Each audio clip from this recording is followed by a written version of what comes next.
the world deep underground. Everything you guys are seeing now, the Mayans didn't want us to see. Nobody gets to go where we're going, including exploring one of the 7 wonders of the world. But we only have 100 hours to make discoveries. Dude, I'm discovering these stairs are huge. Yeah, I want to find an escalator. Let's go discover the secrets of the Mayans. This is the door to the inside of this massive Mayan temple. Oh, that's a deep tunnel. Dibs, I'm going first. That's fine. I made a about. This temple is over 2,000 years old. This is insane. We're inside an ancient temple right now. Where are we going? Oh my gosh. Oh wow. The first thing you see in this temple is this giant statue, which is supposedly the corn god inside of a jaguar's mouth. This is so beautiful. My gosh. I'm gonna tell you what I think this means, and you tell me what it means, okay? This is a hand. This is a parade. That's a toilet. Wrong. That is not his toilet. That is his earring. Yeah, Jimmy. So here's the thing. This place is actually a pyramid built on top of a pyramid. So the deeper we go in, the older things get. Be careful, boys. So sketchy, Jimmy. Can't believe the government's letting us do this. It really is crazy. Not even archaeologists are allowed to go back here. How deep underground are we? And after navigating this ginormous ancient temple, we finally made it to the end.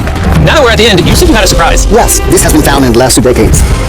Whoa, what? It is a funerary mask. This is the face of one of the kings of the Snake Kingdom. The Mayans used masks like this one to shield those that have passed away from dangers on their journey to the underworld. Can I hold it? Yes.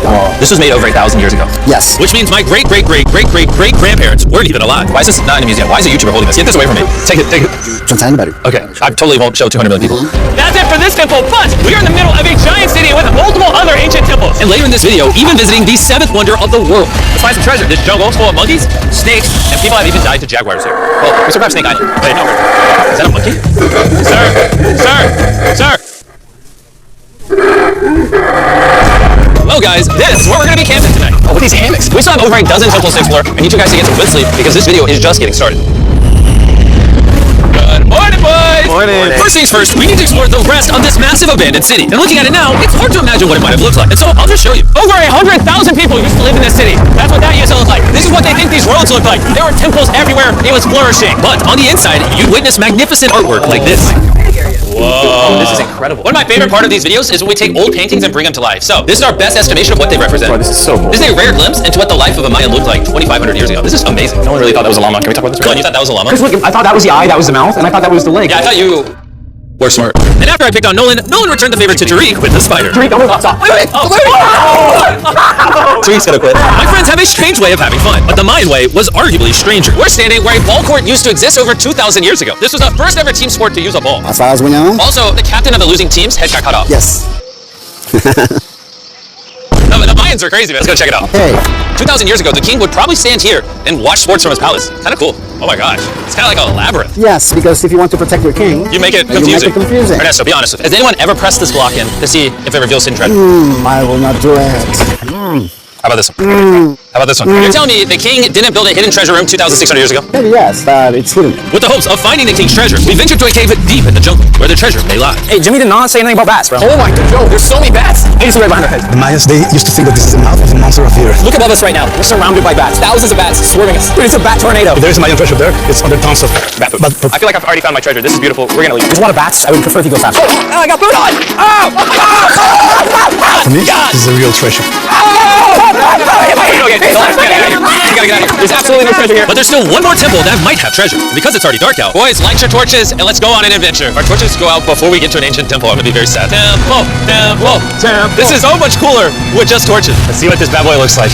I feel like an ancient adventure, but as it turns out, all right, it's a dead end. This didn't go well either. Everything's a dead end. Oh my god, what was that? There's like a monkey up there. Is that a monkey or a jaguar? Why is this video becoming scary all of a sudden? Make sure you sleep well tonight because I have a big surprise for you in the morning. Let me guess, you guys thought the dozens of ancient temples in this city was the entire video? Yeah. Send the helicopter back? Because to explore even further, we were going to need a lift. I'm climbing these stairs like a dog. We're almost there. There's our ride. Let's go explore some more temples. And where we're going has some of the craziest ancient remains ever built by mankind. And to kick off this location, we're going to visit this bad boy, which the Mayans used to call the gateway to the underworld. Back in the day, there used to be giant fangs here. What happened to them? They fell off. That seems logical. Deep inside of there is what they call the Tree of Life. And they believe that all of us spawned from this very majestic, beautiful tree deep in this cave. It's so sacred that we're going to do a ceremony to ask for permission to the spirits of the cave. If I was a betting man, I'd say the spirits are going to reject Nolan. As we entered the caves. Whoa. Okay. This definitely looks sacred. We were met with the ritual our guide spoke of. What is he doing now? He's purifying the entrance of the cave. And it's here where we would seek the approval of the gods. Naturally, I wasn't worried at all. But were the gods really about to let Nolan enter this sacred place? I hope they accept me. I think it's good. Oh. What's he doing? Is he good? Come on, the spirits didn't reject him. Thank goodness. So, with the gods officially on our side, we started our journey for the Tree of Life. But the deeper into the cave we went, the hotter it got. Is it just here or is it only getting hotter in this cave? It's getting hotter and the air is going to be more difficult to breathe. More difficult to breathe. Yeah. The deeper you go in the cave, the thinner the air gets. I don't know if you can see the sweat. This is really hot here. This cave just keeps on going, but at least there's no bats. Everything you guys are seeing now, the mines didn't want us to see. They literally tried sealing this off. Imagine being a Maya 2,000 years ago, see this beautiful cave, and all of a sudden, see this beautiful room. Whoa. And the amazing tree. Oh, am I the only one that thought the Tree of Life was an actual tree? Yes, this is it. This is the sacred ceiba that holds the sky. Are these pots around it the same pots the mines created? Yes, sir. So the tall ones, they put incense and they burn it to get the attention of the gods. This is very cool. If you were a Mayan thousands of years ago and actually believed that this is where humans came from, I understand why they thought this was so sacred. Of course, of course. But this cave is about to get really dangerous because where we're going next, we will literally need an oxygen tank to breathe. Why do I keep doing things in videos that could kill me? It is so So after a few deep breaths to top off on oxygen, how deep are we going? About 2 football fields. Yo, I'm gonna stay up here. You're always backing out on it. He said there's no oxygen. I don't wanna hear it. And Nolan may have been onto something because at the literal first thing our guide wanted to show us. Oh, whoa. I'm dizzy and Are you good? Hey, no, I'm good, I'm good. whether you like it or not, you're gonna get some oxygen. Breathe. Anyways, what were you saying? Well, there's some ceramic pot shards. Wow. We let the secret tunnel keep its secrets. Oh my gosh. That was terrifying. I almost threw the oxygen tank right at your face. And after escaping with our lives, we were exhausted. So we headed to our new camp to turn in. Because not only were we going to need our energy for the 7th wonder of the world, but for day 4, I wanted to know what the Mayans did for fun. Starting with the first ever team-based game to use a ball. Over 3,000 years ago, the Mayans invented the game of pits, where you score by shooting a ball through a small hoop, kind of like basketball. Only you can't use your hands or your feet. But remember what we said all the way back in day 2. The losing captain's head would get cut off. The head? This is hard. I'd say we're gonna get the hang of it. And although we started to get a handle on the ball, it's safe to say we were still far from it. And with the last remaining hours of our trip here, it's the moment you've all been waiting for. The 7th wonder of the world, the Temple of Kukulkan. Bro, this is so cool. I can't believe we're actually here. Kukulkan is one of the 7 wonders of the world, partially for its grand size, but weirdly enough, also for the way it sounds. The Mayans somehow constructed this in a way where if you clap in front of it, do you hear what sounds like a... Oh my gosh, this looks so majestic. I'm dying to know. All right, let's see what's in this room. Wait. Arthur, the room's empty. Well, 500 years ago, the Spanish came here and they take a lot of the stuff inside. But before everything was sadly stolen, this is what historians believe the 7th wonder of the world looked like. I'm not gonna lie, it's actually very beautiful. And while we didn't find any gold, I'm grateful that I can even visit these ancient monuments and share with you guys. Thank you so much. Guys, I love you, Mexico. It's been great. See you later. The Mother of Light. A story of faith before the miracle. The air was heavy that night. A strange silence covered the city, not the peace of sleep, but the stillness of fear. Doors were shut, lamps dimmed, and hearts trembling. In that land, a ruler's word was law and his law was merciless. He feared a prophecy. He feared that one child, born among the common folk, would rise and end his pride. And so, he ordered the unthinkable. Every newborn boy must be taken away. The screams had faded over the months. But the fear remained. Like smoke that never clears. In a small corner of that vast empire, a woman knelt in prayer. Her eyes red from crying, her lips whispering words only heaven could hear. She was gentle, yet her spirit was stronger than any soldier's sword. Her husband worked quietly by night. And together they hid their hope from the world's cruelty. But inside her, something stirred. A warmth, a rhythm, a heartbeat. And she knew that a child was coming. Fear met faith that day. Every part of her trembled. Not because she doubted her Lord, but because she knew what the world would do if they found out. Each sunrise became heavier. Each knock on the door made her heart stop for a moment. Yet, in the deepest part of her soul, a whisper came calm and full of light. Do not fear. For what will come from you will change the world. One evening, she heard soldiers passing. Their torches burned like fire in the wind. Their voices spoke of orders, names, and punishment. She closed her window, holding her chest tight. Tears fell silently. And she looked up to the sky. My Lord, she whispered, you see what they do. You know what they plan. Protect us. Days turned into months. Her belly grew heavy, her steps slower. But her heart, lighter. Every night, she would sit by the river and talk to the stars, telling them of her fears and the dreams she saw again and again. A bright child, shining like dawn. His laughter cutting through darkness. Sometimes, she'd smile and say softly, "Maybe the world isn't ready for you yet, my little lie." One night, soldiers raided the nearby houses. Cries echoed in the distance. She held her belly and prayed. "Not yet, O Lord, please, not yet." And then silence. The storm passed. The soldiers moved on. She sank to her knees, trembling but alive. And whispered through her tears, "If you wish, I will wait. If you choose, I will bear this child. And if he must face this cruel world, then make my heart strong enough to let him go." Morning came gently. The city still slept, but the sky was painted gold. The woman sat by her window. Calm now. Her fear had turned to faith. She placed her hand on her heart, feeling the small life move within. And she smiled. Because she finally understood that she was not chosen for sorrow.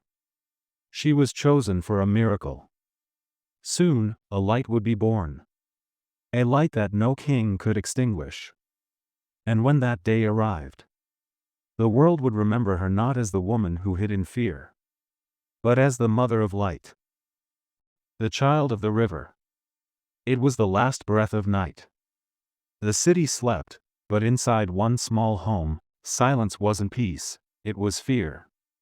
The moon leaned low, as if it, too, wished to witness what was about to happen.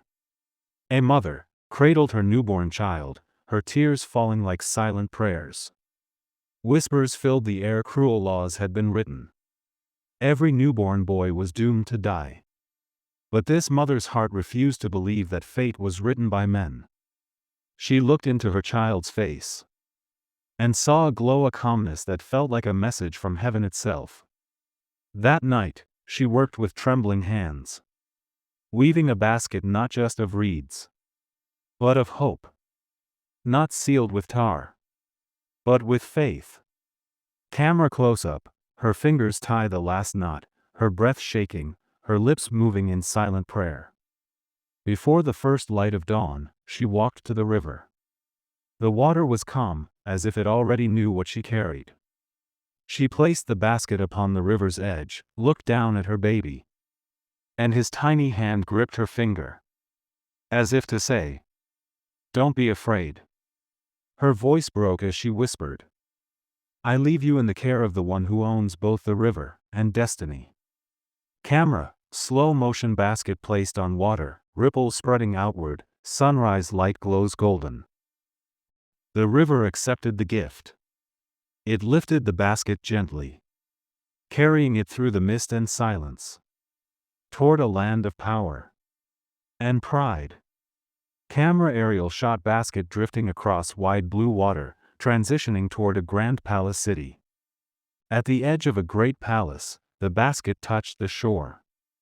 Servants gasped. And soon, the queen herself came forth. Inside lay a child, smiling in his sleep. She held him close and said softly, "This child shall be the comfort of my eyes." From that day, the river's gift grew in the house of his enemies. Protected not by guards, but by destiny itself. The years passed like the flowing river that once carried him. The boy grew strong, gentle, and wise. Inside him echoed a voice, one that no teacher had ever spoken. "You are not born to serve a throne. You are chosen to serve the truth."